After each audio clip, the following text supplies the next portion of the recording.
Chapter 7. Practice and review. Number 1. Secundas literas discipulae heri videbas, et de verbis tum cogitabas. So having read this out loud, I think you can see we've got two sentences here. We've got this one, and there's that et in between, and then you've got this sentence here. I mean, obviously they're not separate sentences, they're part of the same sentence, but we don't need to, we can break them up in this way. So, the first one, hopefully you're at this point where you recognize this as, this is the accusative, plural, feminine. You just recognize that right off the bat. This discipuli, hot on the tails of this literos, is often going to be the genitive singular feminine. Here is an adverb. And videbas, that ba is the imperfect, second person singular, imperfect, active, indicative. You used to see. You used to see what? The second letters, the pleasing letters of the student, or you saw the pleasing letters of the student yesterday. I think just the simple past is a little better here. You saw the pleasing letters of the student yesterday. And what did you do? Same analysis here. And at that point, you thought about the words. Tum just means, tum is the adverb that means when. But I think it's oftentimes helpful to translate it at that time, which is what, of course, when means. But anyway. Number 2. Feminae senemora civitatem de insidiis et exitio malo monebunt. Well, right here at the end, I've recognized the nt is plural.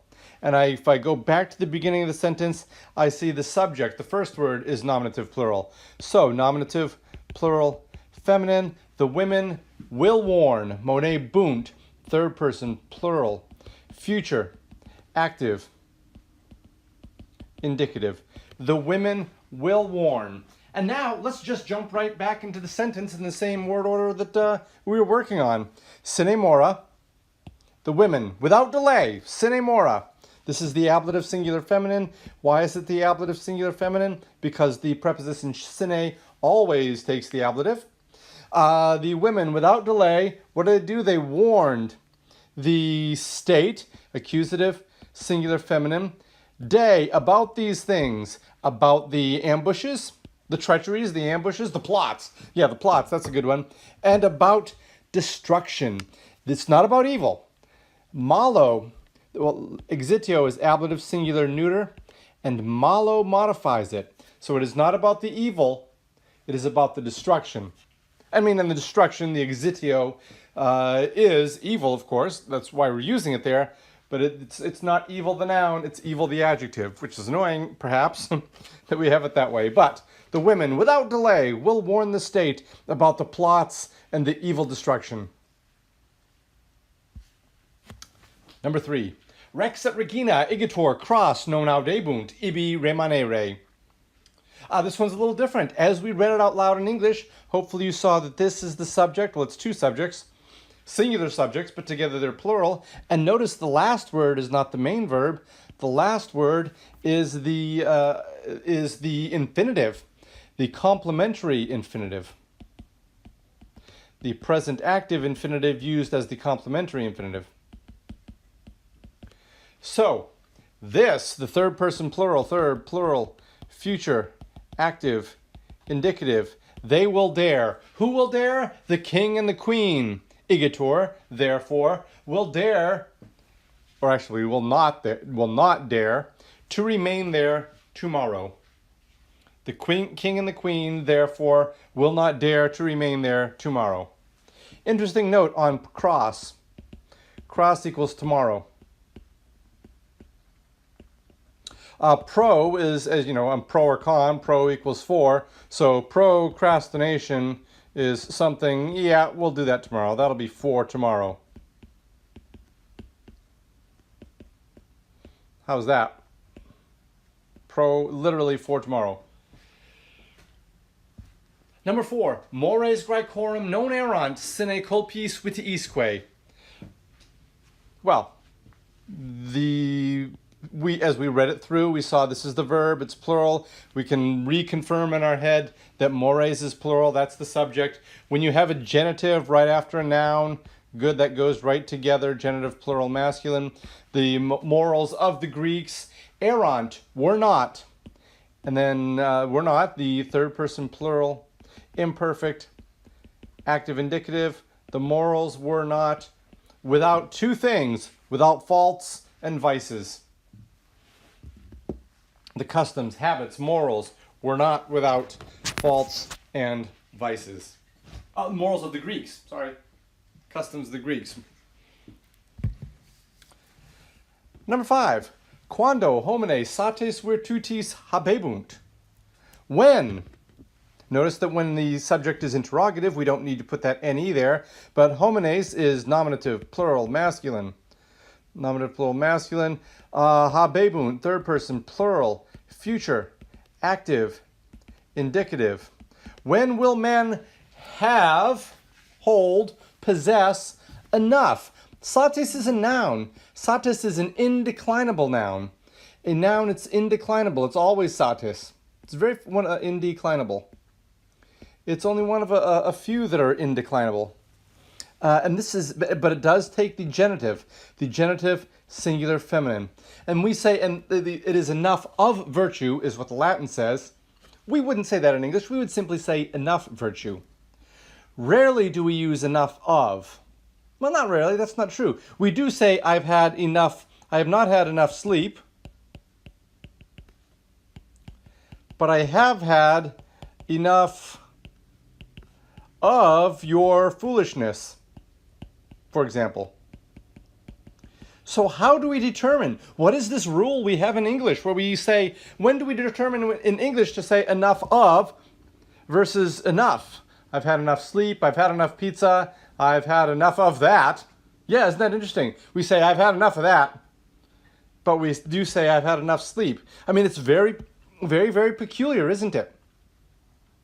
I've had enough foolishness, I've had enough of your foolishness. It's like when it's modified by an adjective, then you use of in English. Yeah, here's the thing. Latin, imagine having to teach this to someone in, learning English. How do you tell them when to follow this process, enough sleep versus enough of? How do we determine it? I honestly don't know.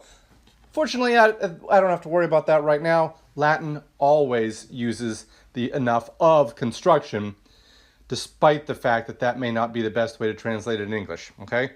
So I want to be clear. For the purposes of this class, when will men have enough of virtue?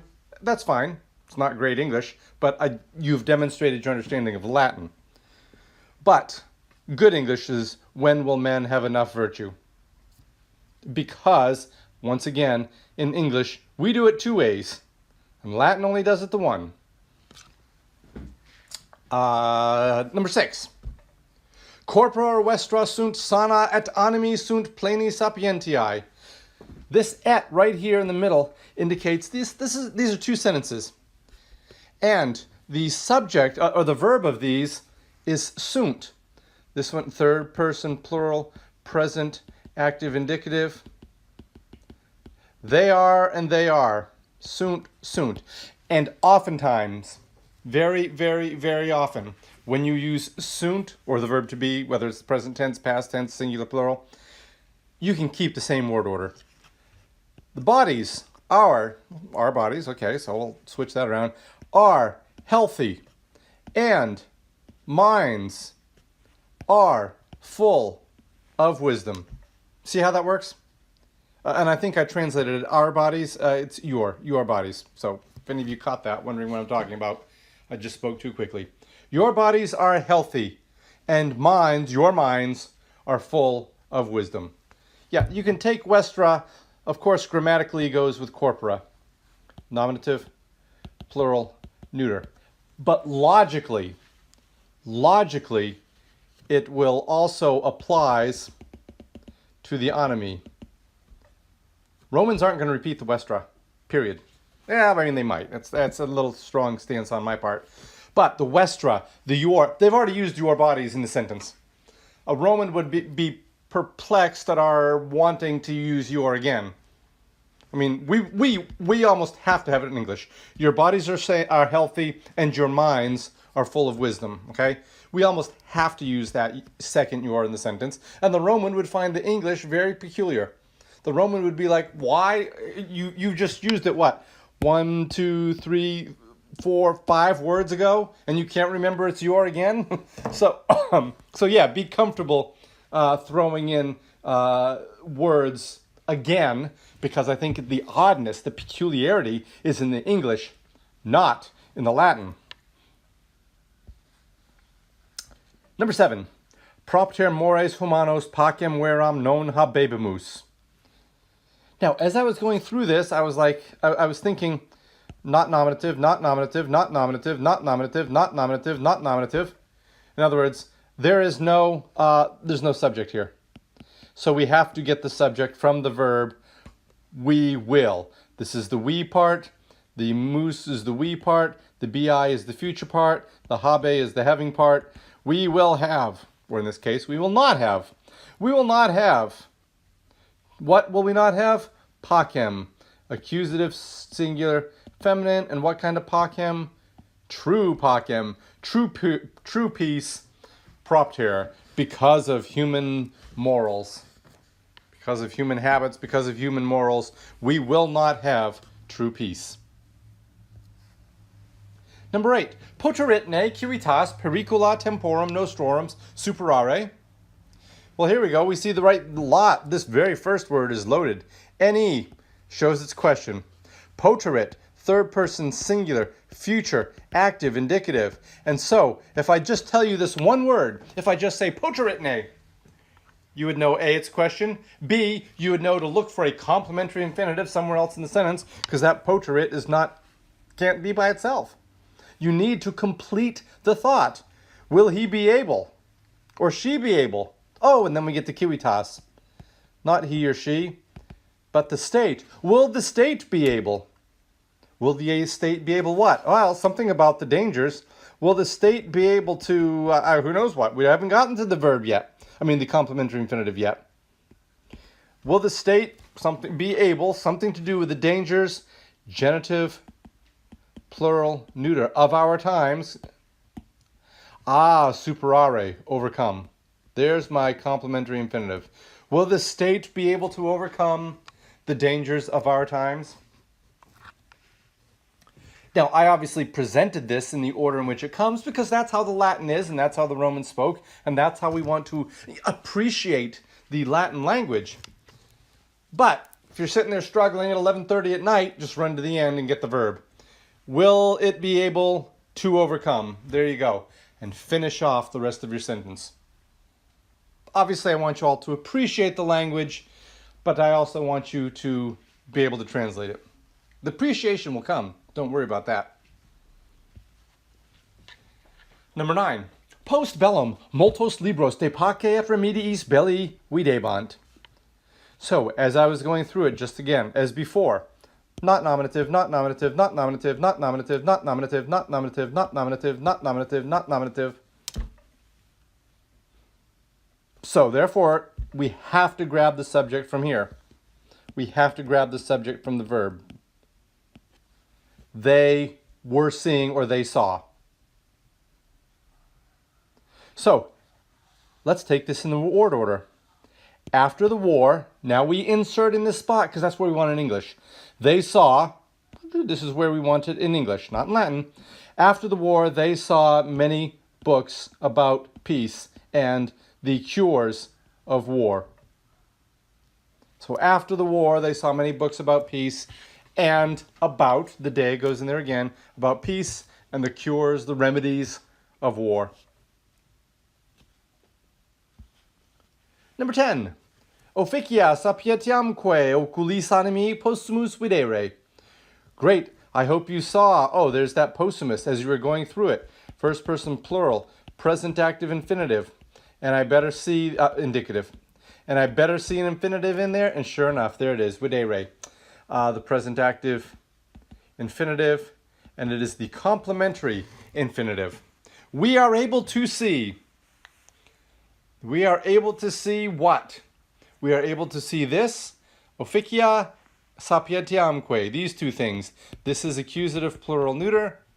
This is accusative singular feminine. We are able to see the duties and the wisdom by means of, this is your ablative, plural masculine, the ablative of means, by means of the eyes of the soul. I don't know what that is, to be honest with you, but that's what we're talking about. The duties and the wisdom we are able to see with the eyes of our soul. 11. Without sound character, we cannot have peace. So let's analyze this. What's the subject? We, verb, cannot, this is tricky. This is going to use the word, it's not going to be like it is in English. We're going to use possum here, or a verb of posse, a form of posse, and that takes the complementary infinitive, even though it's not immediately visible in this English sentence. So this is going to be the infinitive. This is going to be the object of the infinitive, accusative singular feminine. Oh, we cannot. This is going to be known plus we is first person plural, present, indicative, active. And I'm going to pretend to loop it this way to show it's all one word. I'll draw a little arrow so you all know we keep going that way. Without sound character, sine plus ablative. Sound character, this is going to be ablative plural because the word for character is plural. Ablative plural feminine, and sound is going to modify it. So now that we've understood it, and now that we've analyzed it, now we know where we're going, let's take this, let's translate it. Sine, sanis moribus. Pacem, let's put that pacem. Peace, non habere,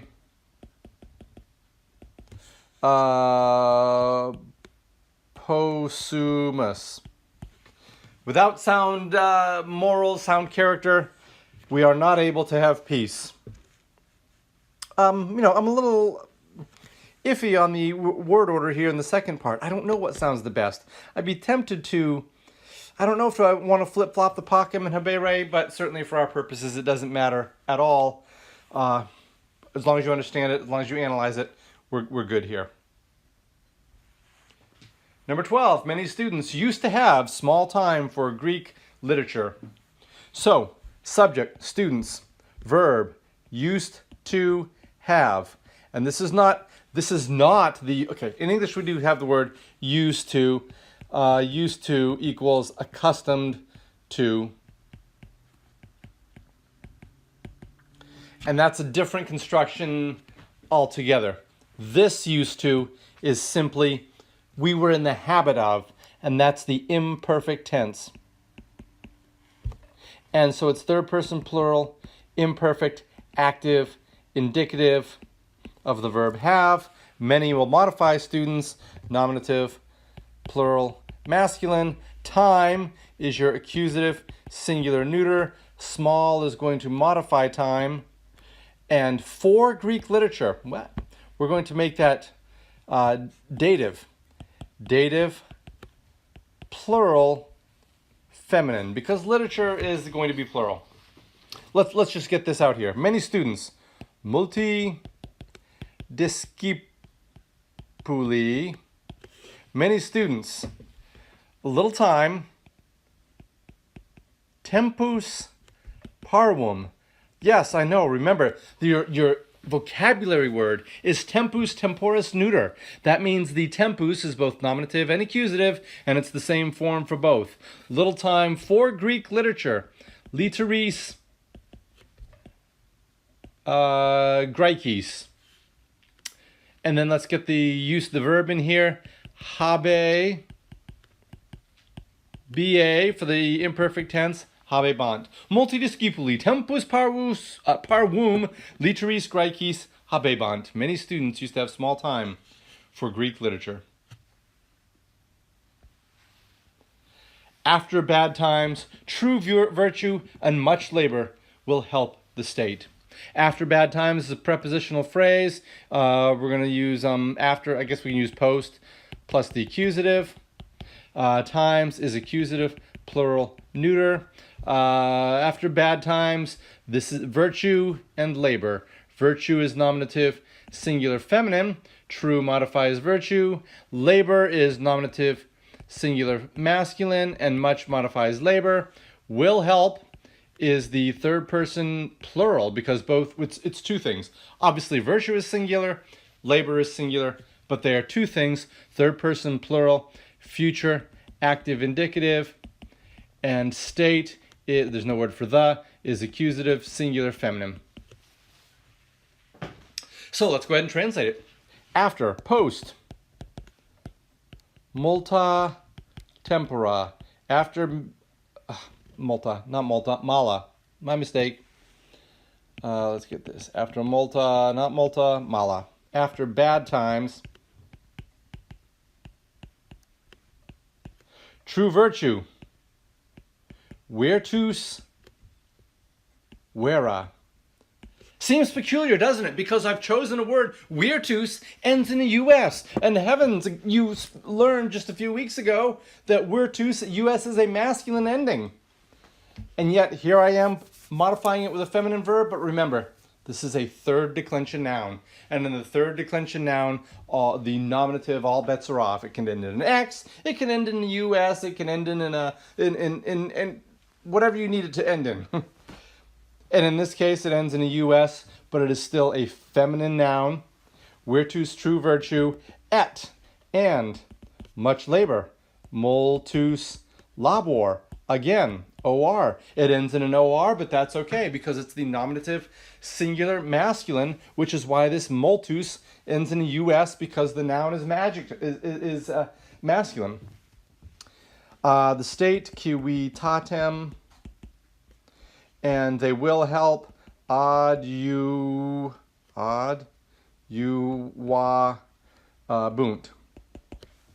Post mala tempora, virtus vera et multus labor, civitatem adjuvabunt. The daughters of your friends were dining there yesterday. No word for the. The daughters of your friends. There's no word for of, but yours is going to modify friends. Genitive, plural. You want to make it masculine, feminine, doesn't matter. We'll just masculine. Were dining. This is there is an adverb. Yesterday is an adverb. Were dining, third person plural because the subject is daughters, nominative, plural, feminine. Were dining, third person plural, imperfect, active, indicative. The filii of your friends, vestrorum amicorum, ibi heri kenabant. The daughters of your friends there yesterday were dining. How's that? Let's continue on with sententiae antiquae.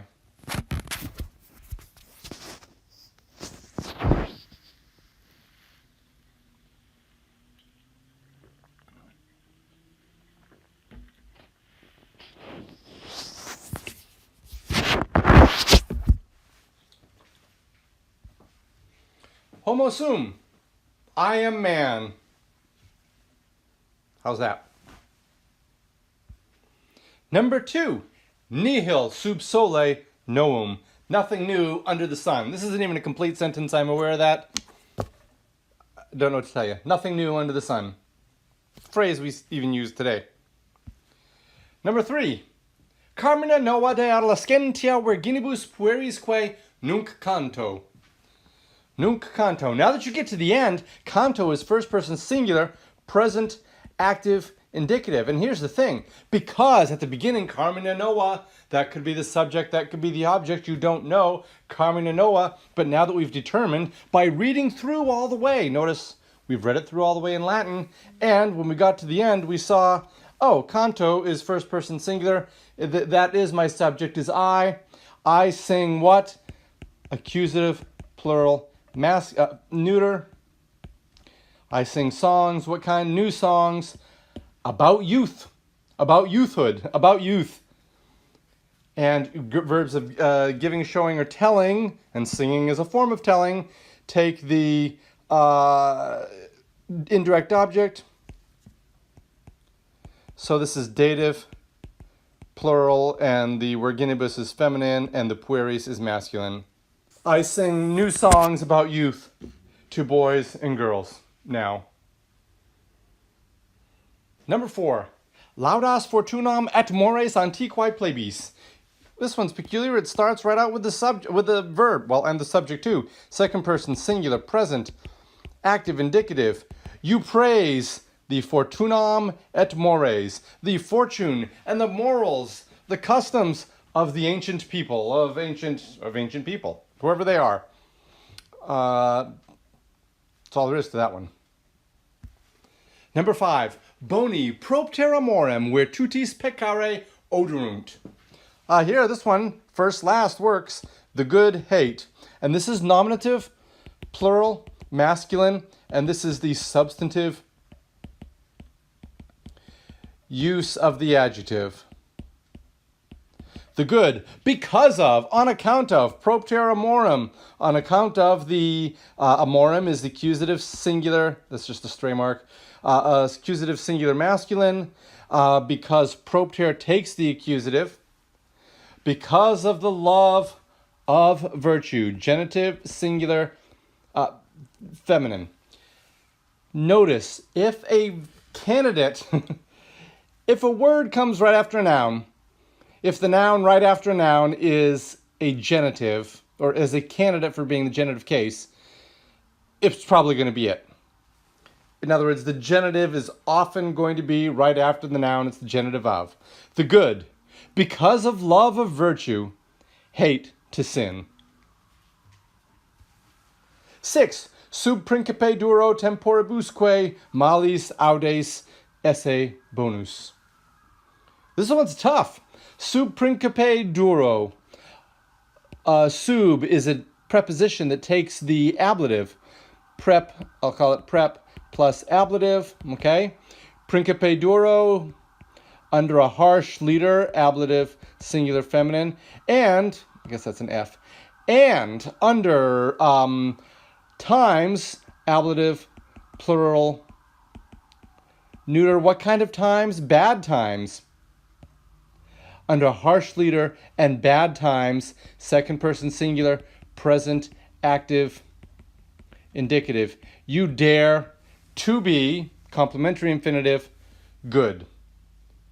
Notice in this one, and I want to remind you that throughout, oftentimes you don't have to mess with the word order as much as I might have led you to believe. Under a harsh leader and evil times, you dare to be good. I mean, I don't know what that means, you dare to be good. I guess he's praising somebody. Yes. Exactly what this sentence means, frankly, I gotta confess, I'm not entirely sure, but the grammar is clear. Under a harsh leader and difficult times, bad times, you dare to be good. Maybe he's saying it's so easy to be bad in such bad times, but yet you dare to rise above and to be good is the implication. Don't know. I just want to focus on the grammar for this one. Number 7. Pulpulus stultus viris indignis honores saepe dat. Look at this. Okay, first of all, first last, the people gives. Now, there's some implications with this verb gives. It's a verb of giving, showing, or telling. It's third person singular, present active indicative. But we should anticipate with verbs of giving, showing, or telling an indirect object. Expect the indirect object. And here we are, viris, dative, singular, singular, plural, masculine, and indignis, unworthy, modifies it. So obviously wearies could be the ablative too, but in this case, when you have a verb of giving, showing, or telling, let's go ahead and default to the dative. So a foolish people always gives honors to unworthy men. Number 8.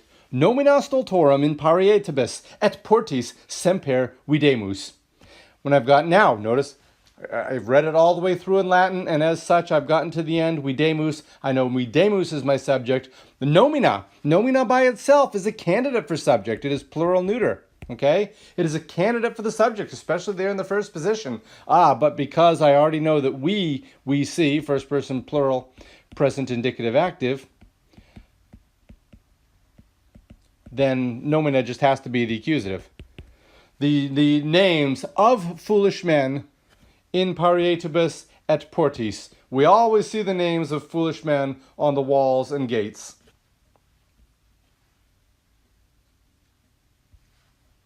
Number 9. Otium sine litteris mors est. This one is just a saying. Leisure without letters is death. Without books, without literature.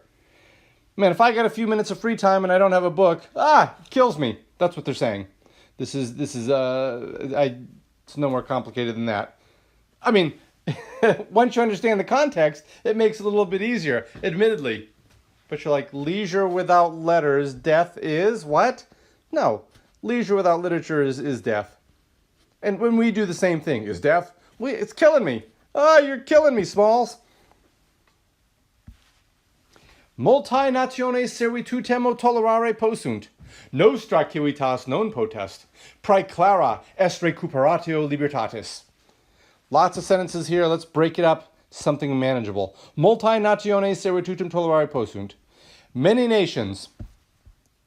Many nations. Nominative plural feminine. Let's jump to the end and grab the verb. Are able. Many nations are able. Well, then that just to tolerate. That's your complementary infinitive. In other words, your present active infinitive. Let me be clear. The present active infinitive is not the complementary infinitive. Tolerare is your present active infinitive. And its use in the sentence is the complementary infinitive after a form of the verb posse. That's a more full explanation. No, so the complementary infinitive does not equal the present active infinitive. The complementary infinitive could be the perfect active. It could be the perfect passive. It could be, because we're going to come across other tenses of the infinitive. And so that's all, I'm perhaps overstressing this, but I do want to make it clear. So many nations are able to tolerate servitude. Nostra civitas non potest. Our state is not able. See, we would just say our state is not. Many nations are able to tolerate servitude. Our state is not able. Foremost is the recovery of freedom. Foremost is the recovery of freedom. Nihil sine magno labore vita mortalibus est. Oh my goodness, there we go. Nothing without great labor. Okay, that's fine. What do? We've postponed the subject. Nominative, singular, feminine. Life gives, third person singular, present, indicative, active. And what did I say earlier about verbs of giving, showing, or telling? We should be on the lookout for the dative case because it's going to have an indirect object. And sure enough, here it is, dative, plural, masculine. Life gives to mortals. What does life give to mortals? Nothing without great labor. Make sense? Life gives nothing to mortals without great labor. Number 12. Quo modo in perpetua pace salvi et libere esse poterimus? How? Quomodo is how? In perpetua pace, in constant peace. Okay, now what? Salvis, I don't know. Go to the verb. We've gotten these out of the way. Let's get to the verb. First person plural, future, active, indicative. How will we be able? How shall we be able to be? To be what? Safe and free. How will we be able to be safe and free in perpetual peace? I think the implication there is, during times of peace, people can become lazy and complacent, but we need to, that's when we need to, it's a rally to the Romans to stay strong, because when peace is here, now we've even got to be more diligent, or something like that. And 13, Gloria in altissimis Deo et in terra pax hominibus boni voluntates. Glory to God on the highest, and peace on earth to men of good, of goodwill. There you go. Let me know if you have questions.